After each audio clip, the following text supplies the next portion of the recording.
May it please the court, my name is Matt Weidner for XYZ LLC. I'd like to reserve 5 minutes. Thank you. I'm going to address head on the first issue that was directed by the court in your September 8th order. You wanted to know about finality. The court issued an order saying, is this summary judgment order that was entered final? The answer to that question, I would point the court first to the 4 corners of the 8-page order issued by the trial court. Paragraph 1 asserts that claims 2 through 4 have been dropped. Count number 2 diminished and released all of the other affirmative defenses and issues in the case. And then paragraph number 3 specifically says, so the only thing that's left for this trial court is to answer the declaratory judgment issue that was framed up in paragraph count number 1. Now I would draw the court's attention to the transcript. In the transcript, the judge again does very tight housekeeping and says, I want to make sure we're dropping all of this. The parties subsequently issued dismissal of those counts. And then down at the very bottom, the court in that transcript says, my intention here is to make sure I fully dispose of both issues. There are 2 competing motions for summary judgment. So that court makes it very clear that they're disposing of both summary judgments and making it final. I would then draw the court's attention to the specific statutory language in 86.011, the declaratory judgment statute. It expressly states that a declaratory judgment, when rendered, shall be deemed final. There is no further judicial labor that is contemplated or even possible under the final judgment, the summary judgment that's in front of you. If there was any question at all, the only thing that would happen down at trial court is, hey, judge, write final summary judgment on there, and there would be no question but that it's final. But within the 4 corners and everything about it tells us all that it is 100% final. So disposing of that, I'll turn to the merits of it. Before you... Well, there's long-standing case law that says unless it says that an order granting motion for summary judgment is not a final appealable order. Yep. And there have to be words of finality, as in judgment is entered, take nothing by this, so forth, athletics issue, that sort of thing. And those words are not in this order. It's an easy fix. It is an easy fix. I read the case. It's easy to just go to the judge and say, judge, right? And I read the distinction between the circuits and others where they may just dismiss it. Sua sponte, you talk about judicial efficiency or economy. Right. So saying this is like, if you rely on this argument, you're taking a chance that after this argument, we're just going to dismiss the case. Absolutely. It is a chance. What you got to do is go get an order. You got to get a final order that includes words of finality. I hear you loud and clear. I'll file supplemental authority, which discusses this split among the circuits. Yeah, you did a lot more work, I think, than you needed to do. What I'm saying is just go to the judge and get an order. I'm hearing you loud and clear. And, had it not been September 8th when that order came out and that issue came alive, I would have taken that opportunity, I suppose. Okay. So, but I do want to draw the court's attention, and I'll file supplemental authority because. Wait. We're telling you there's a problem with your order and you want to continue to give us supplemental authority saying there isn't a problem with it? I'm hearing you loud and clear, and I don't want to tell you anything. I want to listen. Well, here's the argument you're making. Your Honor, would you please treat this as a premature appeal under Rule 9.110H, I think. And I'll go get an order from the court, send it in from the circuit court and file it. No, Your Honor. What I'm saying. Okay. Well, I'm telling you, this is what you need to do. Okay. All right. Well, then shall I abandon the rest of the argument, accept that? And take a go for the ball when you get it, Yeah, I hear you. Okay. So I'm curious procedurally. I'm hearing what you're. I think we're going to hear the merits today, but I'm not confident we're going to decide the merits until we get that. Understood. So procedure, I'll figure that out and I'll take that. Yeah. So I will turn into the merits. Go for it. There are 14 words that are before this court with a fresh set of eyes. The 14 words that the legislature passed when they said an initiative or referendum process in regard to any LDR is prohibited. And what the appeal asked this court to do is look at those words with a fresh set of eyes and determine what those mean.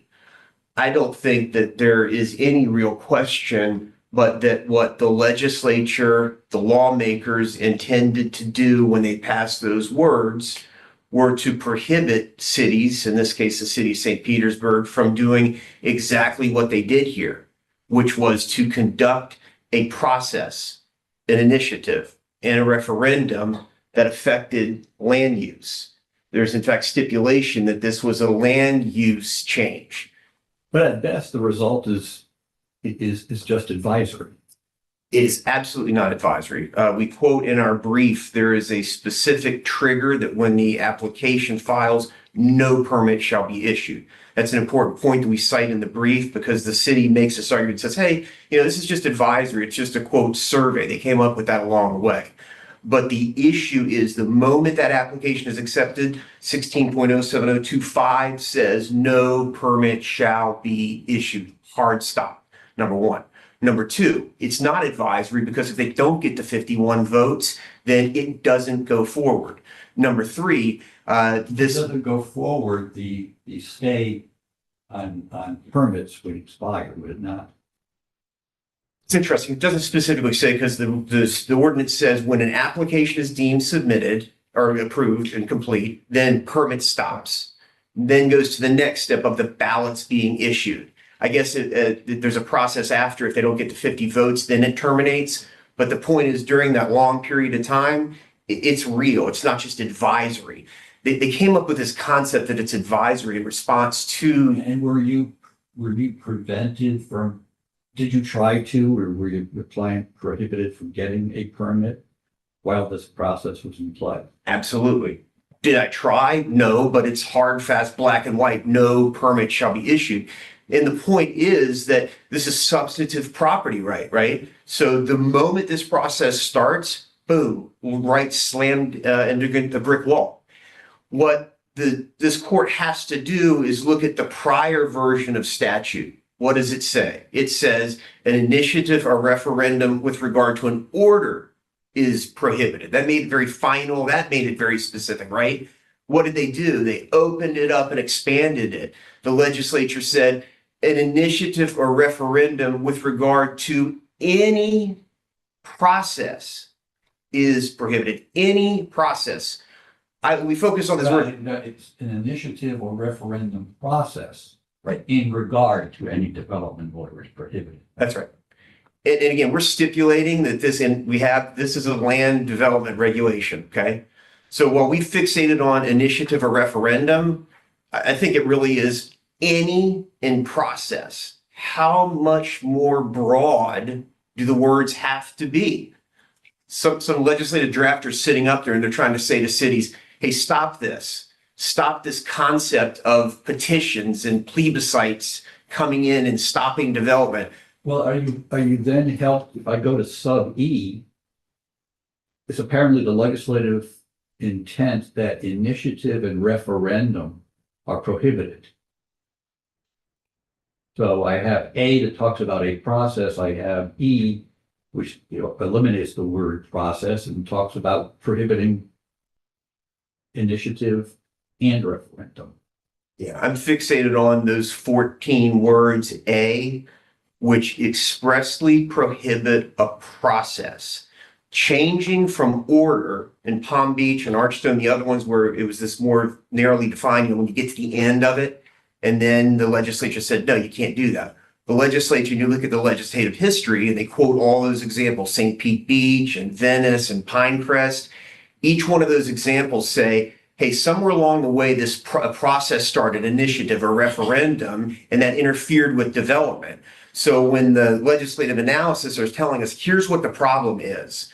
We have these interferences with the Community Planning Act and people's rights under the law. And these cities are saying, we don't care because it's not the final order. So they specifically say this expansive language, any process is what is being prohibited. And honestly, let's just take a step back. Look at those 14 words. This reminds me of arguing with my 11-year-old, my 13-year-old, when I say, knock it off, stop. And they go light their hair on fire. And they said, we didn't say we couldn't light our hair on fire.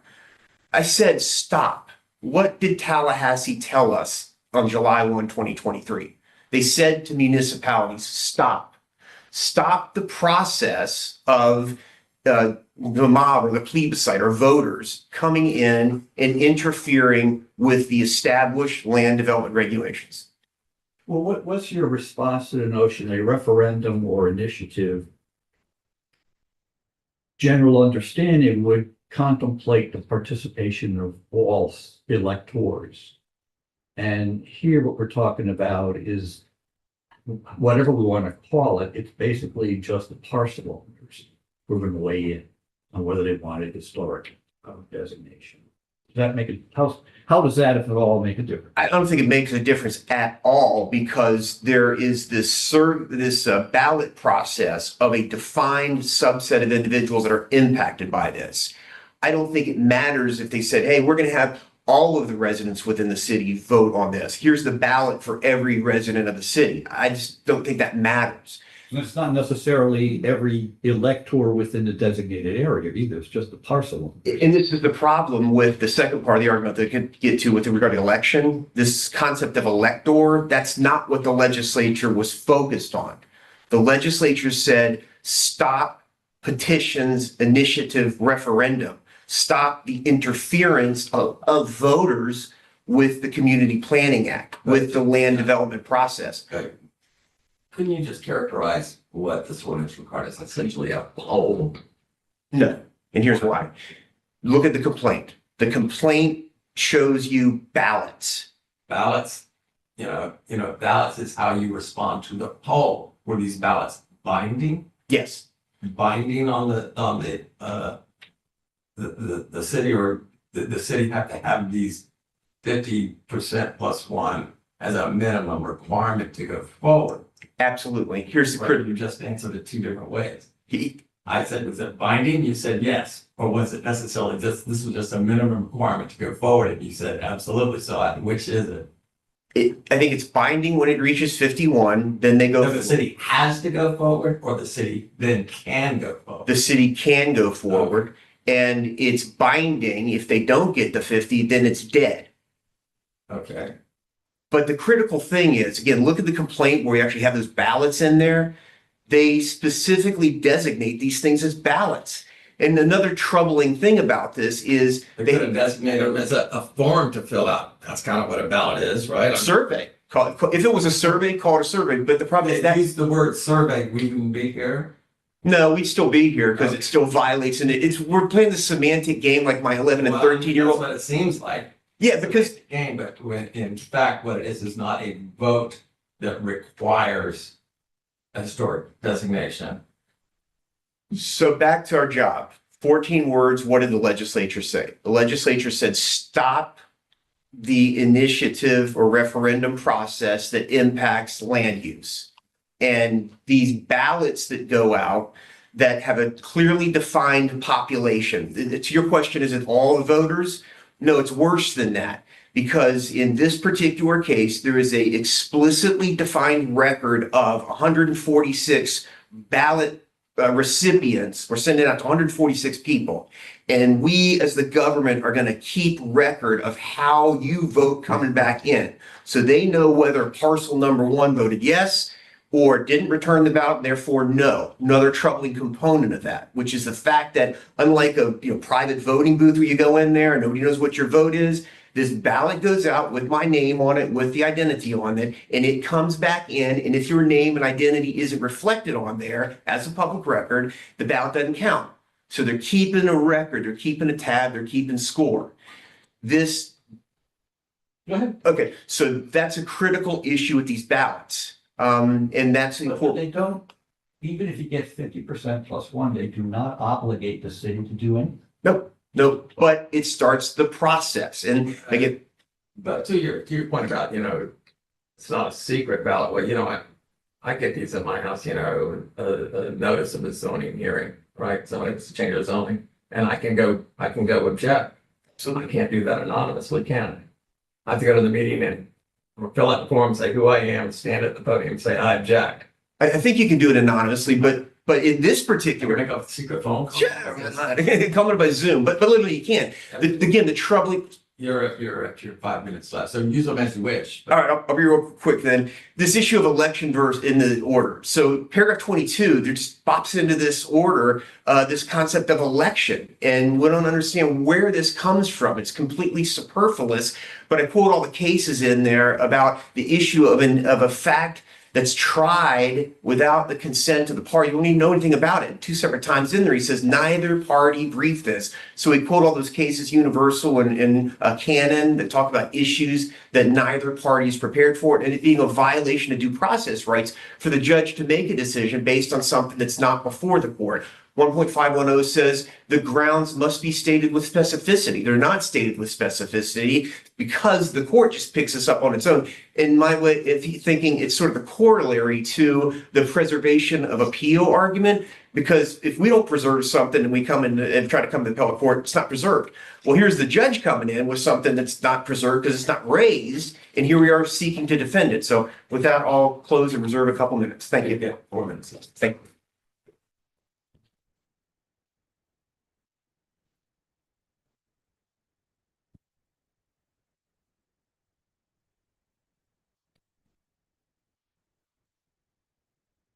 May it please the court. My name is Joe Kelly and I represent the city of St. Petersburg. And as much as I would love to dive right into the merits of this and say we have a final order in front of you, I'll take a moment. I appreciate the court's directive to review Walby Taylor. I do believe that relinquishment to the trial court is appropriate. Well, that's what the rule says, that the trial court continues to have jurisdiction to enter the final order. So I'm not even sure we have to relinquish. I know that there's been some discussion between the circuits about whether relinquishment would be appropriate or not, but required. That's what I'm saying. The rule says the trial circuit court continues to have jurisdiction to enter or render the final order. So we don't need to relinquish to give them that authority. Understood, Your Honor. Then it would be better to say that I do think obtaining a final order is appropriate. Well, I think it's required. Even more appropriate than Your Honor. Just ask us to dismiss it. Or you could say move to dismiss, go to that final order. I could ask for that, Your Honor, but I know we'll end up back here. I know that we all understood as we were arguing the motions for summary judgment. The judge was resolving the whole case. Yep, exactly, and we can fix it. The jurisdiction involves bright lines, and the case law reflects the bright lines. Absolutely, Your Honor. So this may just be a matter of the court enters judgment in favor of the city. Shouldn't be a heavy lift. Right. Yes. So with that out of the way, I'll move forward to the substance of the appeal. And the issue in the appeal is, as was discussed, whether the city's local ordinance, which establishes our process for historic preservation of local landmarks, is preempted by state statute, specifically because it contains an initiative or a referendum, which is prohibited by state law. The key question, to boil that down just a little bit, is whether the ordinance actually contains or involves or regards an initiative or referendum process. Initiative and referendum are words that, while they may not be defined specifically in Florida state statutes, they're words that have meaning. That meaning doesn't change because you put the word any in front of it or because you put the word process at the end of it. The words have meanings, and what those meanings are central to this case. It's undisputed that the key question is whether this ordinance involves an initiative or a referendum. The court said that in its order. We've said it in our briefs. Appellant has said it in their briefs. And as I said, the statute doesn't define either term. Both parties have proposed competing definitions to the trial court. The trial court ruled that none of those definitions of initiative apply to what could be found in the historic preservation ordinance. None of the definitions that were proposed for referendum applied to the city's historic preservation ordinance. So let's back up just a little bit and talk about those definitions and where they came from. The definitions the city put forward came from Black's Law Dictionary. This is a 130-year-old legal dictionary. It's published by West Publishing, which is a section of Thomson Reuters. It has been cited countless times in judicial opinions. That's where our definitions came from. Plaintiff's definitions came from the Florida House and Senate online glossary. While I understand legislature, they make the law, they should be an authority on some aspects of what it means. But I want to point out that the online glossary is not a self-law. It has not been voted on by either house of the legislature, to my knowledge. It has not been signed into law by the governor. Moreover, unlike Black's Law Dictionary, which I know has been for the past 25 years edited by the same man, we don't know who the author of the Florida House and Senate online glossary is. It could be the president of the Senate. It could be the most junior staffer of the most junior subcommittee. We just don't know. In terms of reliability, I would put forward Black's Law Dictionary as the more reliable legal resource. Now, as to the definitions themselves, if you go through the same exercise the trial court went through, you can see that none of these definitions describes what is in the city's historic preservation ordinance. So I'll start with the plaintiff's definition of a referendum. They define it as a vote of the electors on a specific measure presented for approval or rejection on a ballot. Now, the city's historic preservation ordinance, the vote, the balloting, that does not determine the approval or rejection of the measure. What determines that is the vote by city council as to whether to pass the ordinance designating the historic district. It's not a referendum because this is not being approved or rejected, as the case may be, by the electors, by the voters. Now that kind of leads me to something council said during their argument that I would like to address. There was a statement being made, and this was addressed below as well, that if the district receives fewer than that 50% plus one threshold, if they receive less than that, council stated that that would end the process right there. That's not necessarily accurate because, as stated in the briefs and as stated in the order below, that the ballot component, that requirement, is not imposed on city-initiated applications. That is imposed on community-initiated applications. So the 50% plus one is, the city wants to do this. It does not have to poll the residents for 50% plus. Has to give notice, let people come, as in the normal course. Absolutely, Your Honor. Or we could do the balloting, or rather the individuals initially pursuing the district could do the balloting. It could come back 40% in its advisory share, and then the city could nevertheless decide this is a meritorious project Go forward. and we're going to apply and take it forward anyway. 40%, the lack of the 50% could not preclude the city from going forward. Absolutely, Your So it's Honor. not like a binding referendum or initiative. Absolutely, Your Honor. Even if you said the ballot process was a referendum or initiative. Well, it's not a referendum or Really? initiative Fine. because referendums and initiatives are Legal binding. science. Precisely. At This is most. precisely, Your Honor. And if you go down the line of all of these definitions, they all play out basically that exact same way. If you take the city's definition of a referendum, the process of referring an important public issue to the people for final approval by popular vote. Well, the people's vote on this is not final. It's the beginning. What's final is the vote of the city council. Going up to initiative, the appellant's definition was an amendment to the state constitution proposed by a number of electors, accomplished by filing a petition with the Secretary of State. That's clearly not applicable here. It was not amended. This is not an amendment to the state constitution. It's not filed with the Secretary of State. This is what was in below plaintiff's reply to the motion for summary judgment. I don't believe these definitions from appellant were included in the brief, but this is what was argued in the record below. Our definition, the city's definition of initiative, an electoral process by which a percentage of voters can propose legislation and compel a vote on it by the legislature or full electorate. As discussed, there's no vote compelled in the legislature by way of even meeting the threshold at the beginning of the process. There's still a number of contingencies that could happen between the vote by the people, and the vote by the city council that could derail the process. None of it is a fait accompli.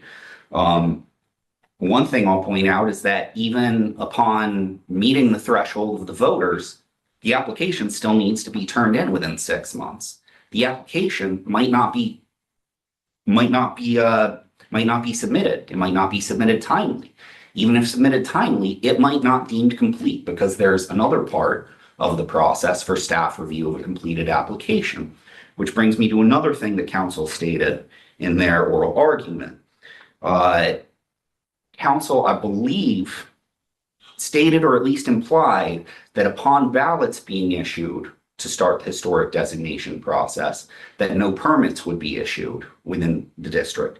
That's not exactly correct. If you look at subsection H of the historic preservation ordinance, what it says is that permits won't be issued upon staff determination that the application is complete.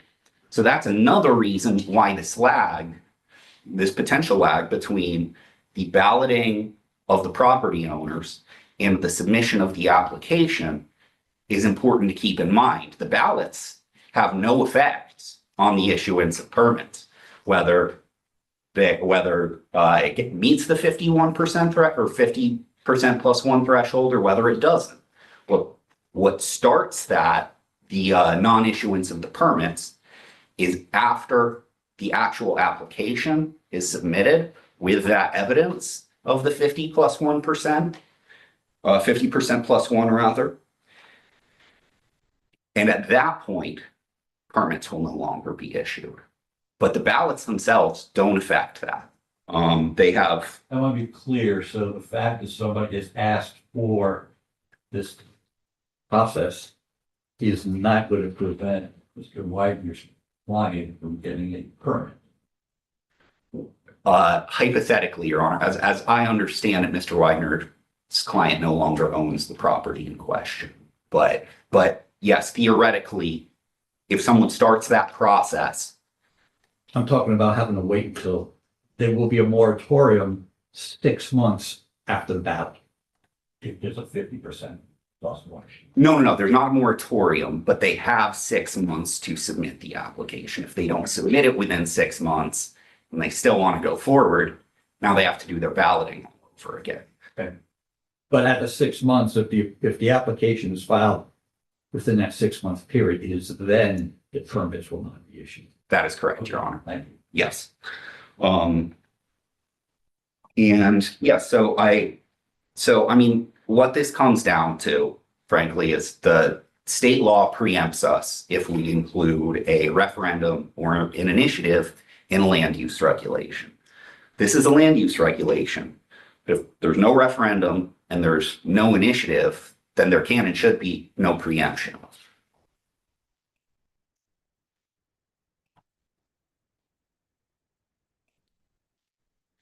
I also want to briefly touch on the argument that the trial court stated that that neither party briefed on the topic of the word election.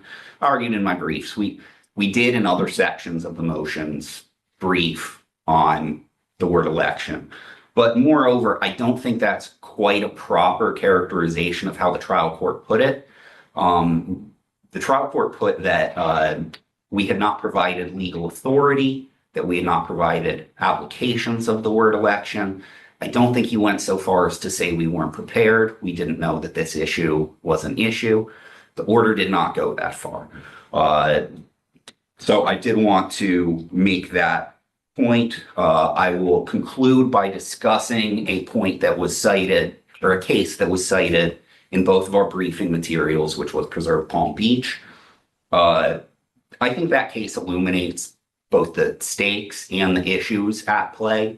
As far as the stakes, the court says the right of the people to vote on issues they are entitled to vote on is one of utmost importance in our system of government. But there are issues, such as the right of a small landowner to use his property subject only to government regulations, which should not be determined by popular vote. And I admit there's a real tension between those two principles, between property rights on one hand and democracy on the other hand. But what I won't concede is that the Preserve Palm Beach case is analogous to the case at bar. That case, if anything, draws the distinction between an impermissible land use regulation in that case and a permissible regulation in our case. In that case, there was an owner of a theater. He wanted to demolish the theater, presumably to build something new there. There was an effort to put on the municipal ballot an amendment to the town charter, which would have, just to put it very simply, locked the owner into keeping it a theater. He could have made no changes. Now, the important thing to keep in mind about this municipal balloting issue is that that was a binding vote. Whatever the people were going to decide about this theater was going to be what went. And the problem with that, what the statute that has been sued under here, what the court says is that statute protects the small landowner and ensures that these decisions are made by elected officials in a quasi-judicial process. And I just want to conclude by pointing out that that is exactly what we have here with the City of St. Petersburg's Historic Preservation Ordinance. The popular vote does not decide the issue. It is advisory.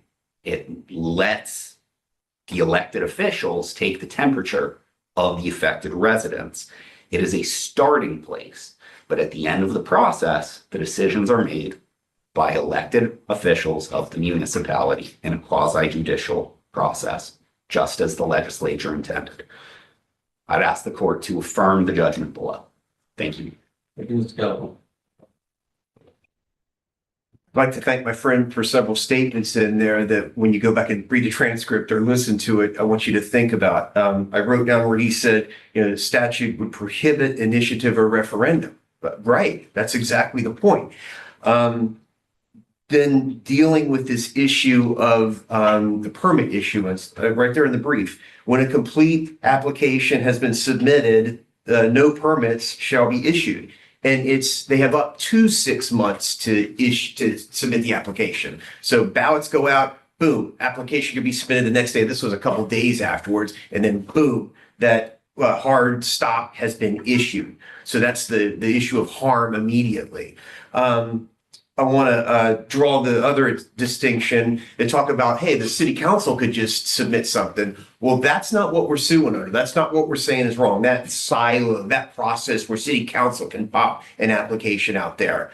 We're suing under the silo and the process defined in the city ordinance that says once the citizens initiates the ballot process in that application, that process is wrong because of what the legislature did. Not if city council decided that, hey, I want to start this process. That may be totally fine. That may be permissible under statute. That's not what's before you today. What is before you today is the solemn job of the third branch. The second branch has spoken. The legislature went up there. All of our people said, we got a problem. The problem is that prior statute that we had that said the order is prohibited for initiative or referendum. And they said, we clearly don't have enough language in here. We need to make it clear to cities that any process, any step along the way, any starting it is prohibited. So think about all of the argument. You still get a definitional problem. If I look at an initiative or referendum process where it's prohibited. So the process is a process of an initiative or referendum. So then we have the battle of the definitions. And it's your job to look at those words, clean, fresh, and ask yourselves, what did the legislature command? I mean, some legislative drafters sitting there writing, what did he or she think? Because he gave it to the legislators and they said, yes, we all vote for this. Are they supposed to come up with, a laundry list exhaustive of absolutely everything like I do with my 13-year-old and 11-year-old? No. we got to be clear and honest about this. What was it that Tallahassee commanded? Tallahassee commanded that petition, that initiative, that they call it the mob or the plebiscite, the neighbors get. The Sorry. question is it an initiative or a referendum? Is a plebiscite the same thing as an initiative or a referendum? Legislature. That's the bottom line to the question. Yeah. That's exactly right. But more fundamentally, Tallahassee's up there saying, stop. And it's the job of this panel to say, we read the will of the lawmakers in the legislature. We understand what it means. And it means you can't have these ballots or initiatives. That's what we're asking the court to do, make that finding and remand. Thank you very much. You vote. Will be in